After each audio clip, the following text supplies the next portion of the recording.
सिद्धाणं नमो आजिरियाणं नमो वझायाणं नमो लोये शव्वशाहुणं हेसो पंचनमो यारो सव्व पावप्रणाशनो मंगलाणं च सव्वे सिंपणमं हवै मंगलम। मूल लायक आदिनाथ भगवान के चरणों में नमस्कार करता हूँ। आचार्य भगवान परम पूज्य आचार्य श्री आदि सागर जी महाराज, उनके पट्टाधीश परम पूज्य आचार्य श्री महावीर कीर्ति जी महाराज, उनके शिष्य परम पूज्य आचार्य श्री विमल सागर जी महाराज, उनके शिष्य परम पूज्य आचार्य श्री सन्मति सागर जी महाराज, उनके पट्टाधीश परम पूज्य आचार्य गुरुदेव सुनील सागर जी महाराज के चरणों में नमस्कार करता हूँ, प्रणाम करता हूँ। और अब एक मौका है, और अब एक ऐसा मौका है जिस मौके पर झोली भरने वाली है। संसार के सारे सुख, हर तरह का ऐश्वर्य, हर तरह का वैभव प्रकट होगा, उतरेगा इस जीवन के अंदर, पदार्पण कर प्रस्फुटित होगा, अंकुरित होगा, पुष्पित और पल्लवित होगा। आज वो क्षण हमें प्राप्त हुई है। सोमदेव सूरी, सोमदेव आचार्य, ऐसे महान आचार्य सुक्ति मुक्तावली के अंदर लिखते हैं कि दान की महिमा क्या होती है। क्या बोलते? दान की महिमा क्या होती है? क्या महिमा होती है? पवित्र पात्रम निहिते धनम। जो पवित्र पात्र में धन रख दिया जाता है, वो ये नहीं बोलते हैं कि जब कि तपस्वी हो, किसी त्यागी को आप आहार दान दे देते हैं, उसे औषध दान दे देते हैं, उसे शास्त्र दान दे देते हैं, उन्हें अभय दान आप दे देते हैं, तो यूं नहीं कहा कि पैसा खर्चा कर दिया। वो यूं कहते हैं कि वो पवित्र पात्र है, वो सत्पात्र है, उस पर जो खर्चा किया वो खर्चा नहीं किया, वो रख दिया निहिते। जैसे बैंक में रख देते ना, वैसे रख दिया है, वो नष्ट नहीं हुआ है, खत्म नहीं हुआ। सोच दिमाग से निकाल देना। अगर आपको ऐसा लगे कि दान मैंने किया, धन मेरा नष्ट हो गया, मैं प्रवचन में गया तो मेरा घंटा 2 घंटा नष्ट हो गया, नष्ट नहीं हुआ है। आपने इन्वेस्टमेंट किए, आपने रखा है एक सही पात्र में। पात्र के 2 मतलब हो रहे। पात्र मतलब वो तपस्वी, वो त्यागी, वो मुनिराज, उसे पात्र कहेंगे। वो पात्र मतलब बर्तन, पात्र मतलब कोई अलमारी, पात्र मतलब कोई बैंक का लॉकर। पात्र के यहाँ 2 मीनिंग, एक साथ 2 मीनिंग ले लिए हैं। जब दिल इतना बड़ा होता है, जब इतनी सोच इतनी बड़ी होती, तो अपने आप 2 तो क्या, हजार हजार हजार हजार हजार हजार काम मात्र एक शब्द से हो जाते हैं। एक शब्द के अंदर हजार हजार हजार अर्थ समा जाया करते हैं। तो यहाँ बोलते हैं कि पवित्रे पात्रे निहितम धनम चारित्रम चिनुते। चारित्र का संचय करता है। आप किसी तपस्वी को, किसी त्यागी को आप कुछ नहीं दे रहे हैं, आप अपने लिए चारित्र का संचय कर रहे हैं, आने इस जीवन के अंदर और आने वाले जीवन के लिए। और तपस्या त्याग को आप अपने जीवन के अंदर इनवाइट कर रहे हैं, निमंत्रण दे रहे हैं। आप उन्हें भोजन दे करके, आप उन्हें अन्न दे करके, आप उनके पेट को भर करके उनकी तपस्या में वृद्धि कर रहे हैं। उनका तप तो बढ़ रहा है, उनका त्याग तो बढ़ रहा है, पर अननोइंगली, अनजाने, that is the cause. And what is the effect of this thing? Your initiation will increase, your peace of mind will increase, the rhythm will appear in your heart, in your mind, in your soul. यहाँ तक लिखते हैं, यहाँ पर क्या लिखते हैं कि वो चारित्र बढ़ रहा होता है। विनयम तनोति, विनय भी बढ़ जाता है, विनय को भी बढ़ाया जाता है। विनयो मोक्ष द्वारम, बड़ो मोक्ष द्वारम। बताओ, मोक्ष का द्वार आप खोल दिया करते हैं। ज्ञानम उन्नतिम नयति, उन्नतिम नयति, ज्ञान की उन्नति होती है। बताओ क्या, कितना खर्चा होता, बताओ आप। कोई इतना सारा नहीं खर्चा हो जाता है। और जब दिल इतना बड़ा होता है ना, जब दिल इतना बड़ा होता है, जब दिल इतना सारा इतना बड़ा हो जाता है, तो फिर को समझ नहीं पड़ता है कहाँ गया, कितना गया। कई लोगों से, कई मिडिल क्लास के लोग होते हैं, जब बेटी की शादी होती है, क्या मालूम कितने लाख रुपए खर्चा कर देते हैं। उनसे पूछो इतने पैसे कहाँ से आए? बस आ गए, हो गया। जब सच्चा प्यार होता है, जब हृदय से किसी को आप चाहते हैं, तो उसके लिए सब कुछ कुर्बान कर देते हैं। तो यहाँ तक बोलते हैं ज्ञानम उन्नतिम नयति, ज्ञान की वृद्धि होती है, ज्ञान बढ़ना शुरू हो जाता है। प्रशमम पुष्णाति, प्रसम भाव पुष्पित होता है, परिपक्व होता है। प्रशम भाव मतलब क्या? शांति बढ़ना शुरू होती है। एक बार उबल गए, एक बार उखड़ गए, एक बार नाराज हो गए, एक बार परेशान हो गए, एक बार निराश हो गए, एक बार उसे लाइफ में घट गया, अब जिंदगी भर उसी को रोते बैठे हैं, बार बार बार बार वही यादें चारों तरफ मंडरा रही है। जिस तरह से कोई छोटा बच्चा माँ के चारों ओर मंडराता, माँ के चारों ओर घूमता, उसी तरह से वही दुख की घटनाएं बार बार आपके दिल दिमाग के अंदर बार बार उमड़ घुमड़ के आ रही है। जैसे बरसात का मौसम जब होता है तो कोई पहाड़ को देखो तो उस पहाड़ के चारों बाजू चारों तरफ बादल मंडराते रहते, बादल घूमते रहते हैं। किसी फूल को देखो, जब फूल खिलता है, जब फूल में सुगंध फैलती है तो भौरें किस तरह से मंडराती हैं, तितलियाँ किस तरह से उस फूल के आज चारों ओर मंडराना शुरू करती है। तो ऐसे ही कई सारी बार ऐसा भी होता है, दुख की घटनाएं मंडराती रहती है, वो मेमोरियां, वो यादें पीछा नहीं छोड़ती है। तो यहाँ बोलते प्रशम भाव, जब प्रशम भाव पैदा होता है यानी जहाँ जो कुछ बुरा हुआ तो वो वहीं डंप कर देते, वो चीज़ें वहीं पर रह जाती है, वो चीज़ें वहीं पर रह जाती है। उन चीज़ों को साथ में लेके इंसान चलना नहीं शुरू करता है, उस बोझ को उठा करके अपनी जिंदगी भर रोता, चीखता और चिल्लाता और किलसता और तड़पता और परेशान नहीं होता था। उसे बोलते प्रशम भाव।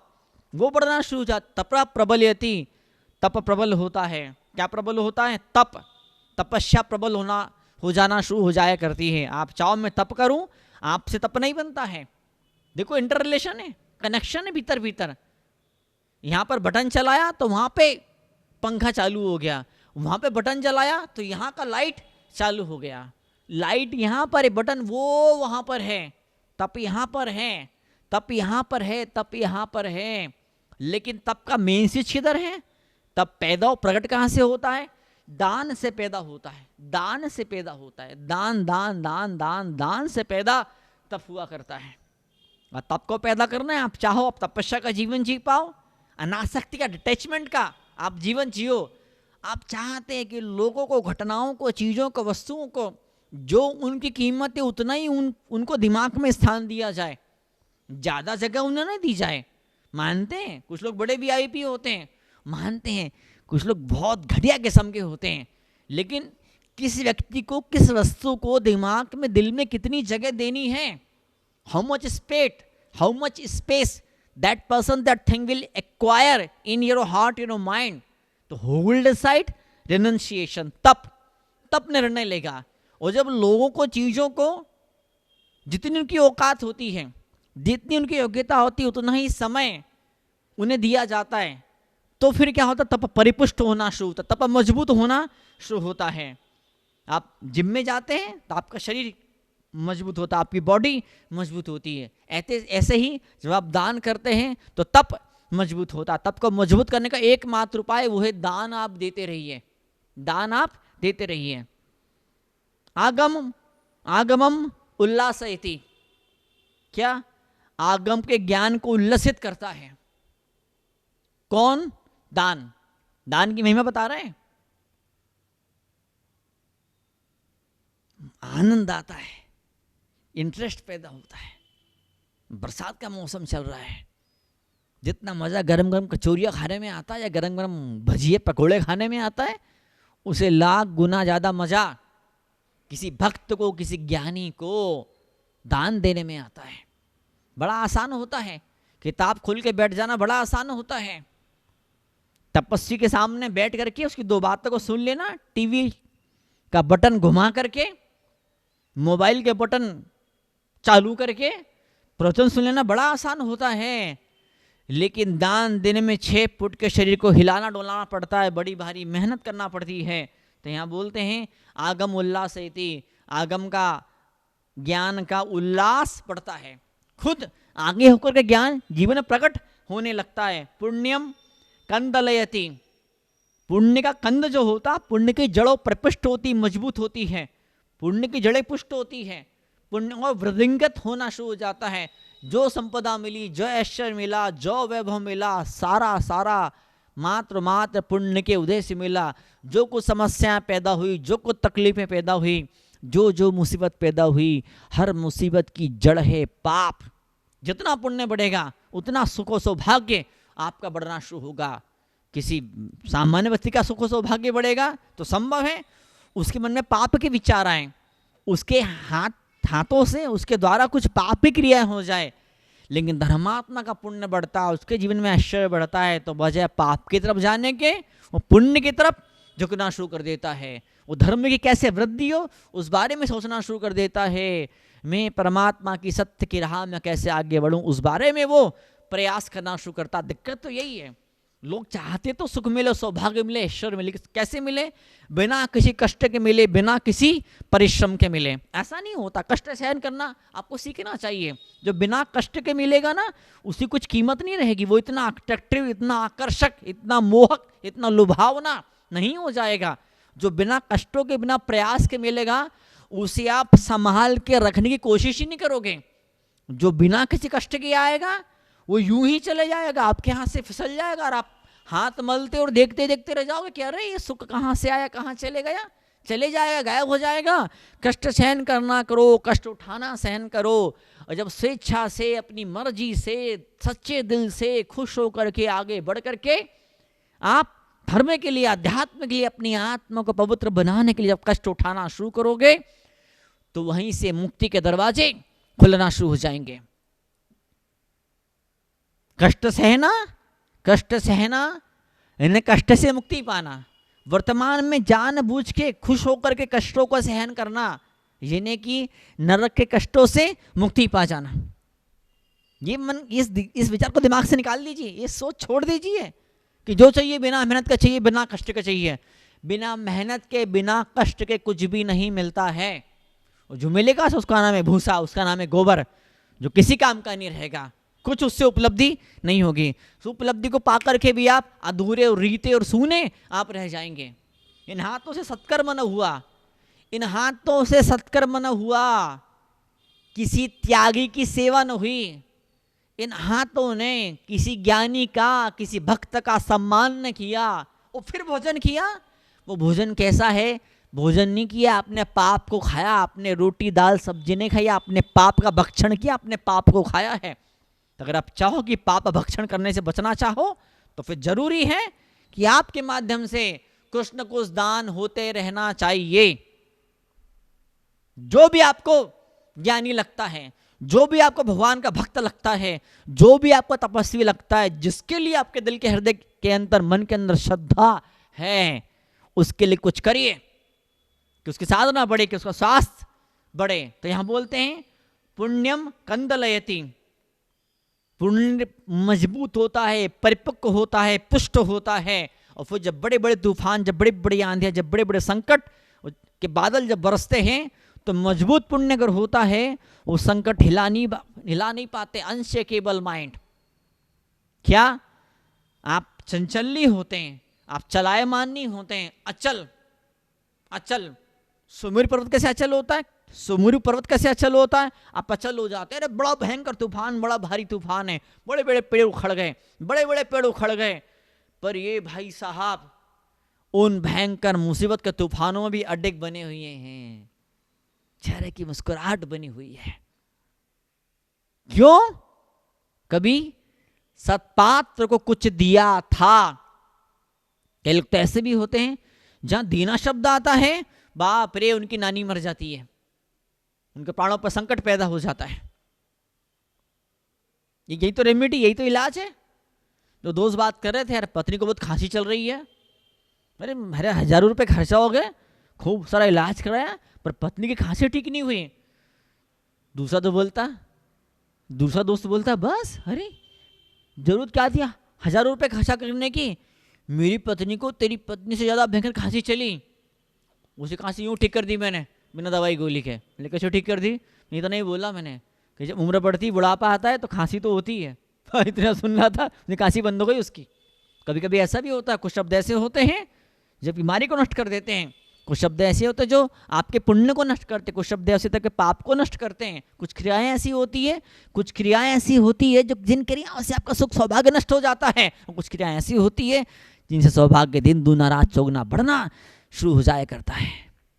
यहाँ बोलते अघम दलयति, अगली बात बोलते हैं। अच्छा सोमदेव सूरी क्या बोलते हैं? अघम दलयति, अज्ञ ने पाप नष्ट होना शुरू हो जाता है, स्वर्गम ददाती, स्वर्ग के सुख ऐश्वर्य मिलना शुरू हो जाते हैं। दुनिया के बेचारे भोले जीव ठगे जाते हैं स्वर्ग पाने के लिए, मोक्ष पाने के लिए बेचारे क्या मालूम क्या क्या करते हैं, पर दे डोंट नो ये स्वर्ग पैदा कहाँ से होता है। स्वर्ग इसी धरती से पैदा होता है, मोक्ष इसी धरती से पैदा, मोक्ष होता तो वहां पर है, मोक्ष होता तो वहां पर है, वैकुंठ होता तो वहां पर है। वैकुंठ मतलब कि यह न कुंठती स वैकुंठा, तो छोटा नहीं पड़ता है। 1000 जीव जाए, लाख जीव जाए, अरबों खरबों जीव वहां पहुंच जाए, पर मोक्ष सिद्धालय कभी कुंठित नहीं होता, कभी छोटा नहीं पड़ता। उसका नाम मोक्ष, उसका नाम वैकुंठ। अलग अलग भाषाओं में अलग अलग शब्द हैं, लेकिन सारे शब्द एक ही जगह पहुंच रहे हैं। वो कहाँ पहुंच रहे हैं? क्रमात निर्वाण श्रीयमात नोति, क्रम से मोक्ष लक्ष्मी को वो प्राप्त किया करता है। सत्कर्म आपके हाथों से हो जाना चाहिए। कई लोग गाय को घास खिलाते हैं। कौन सी गाय को घास खिलाते हैं? खुद की पाली हुई गाय को घास खिलाते हैं। घास खिलाई तो किस गाय को घास खिलाई? गौशाला वाले भी गौशाला के बाहर वो घास बेचने वाला बैठा देते हैं, वो घास बेचने वाला बैठा रहता है। वो घास भी उनकी गौशाला वालों की होती है, बेचने वाला भी गौशाला वालों का आदमी होता है, और वो गाय भी उसी एक व्यक्ति की होती है। सारा पैसा वहीं रोटेट होते रहता है। वो क्या करते हैं? वो लोग दूध देने वाली गाय को आगे खड़ा कर देते हैं। आप ऐसा मत करिए। जब गौशाला में जाने का मौका आए तो एक काम जरूर करिएगा। जो बूढ़ी गाय हैं, जो अनाथ गाय हैं, जो दुर्बल गाय हैं, जो दूध नहीं देती हैं, उन गाय को घास खिलाएंगे तो आपको लाख गुना पुण्य मिलेगा। यही पुण्य आपका मौत के मुंह से खींच करके ले आएगा। दो दोस्त बात कर रहे थे, बोले यार मैं मौत के मुंह में जाते जाते बचा, मैं मौत के मुंह में जाते जाते बाल बच गया। बोले हुआ क्या? बोले हुआ यूं कि शादी की बात चली थी पर कैंसिल हो गई, मौत के मुंह में जाने से बच गया। तो ये जो बाकी जो मौतें हैं, इनके मुंह में जाने से बच जाओगे तो बच जाओगे, लेकिन अंतिम एक दिन शरीर की मौत तो होने ही वाली है। ये शरीर तो मरने ही वाला। इससे पहले कि शरीर मरे, इससे पहले कि शरीर मरे, उससे पहले पाप को मार डालो। इससे पहले कि शरीर मरे, अज्ञान को मार डालो। इससे पहले कि शरीर मरे, कषाय को मार डालो। इससे पहले कि शरीर मरे तो भोग विलास की आसक्ति की वासनाओं को इंडा खात्मा कर दो। ये जरूरी है। ये खत्म ना हुई तो मन की शांति खत्म हो जाएगी, मन का आनंद खत्म हो जाएगा।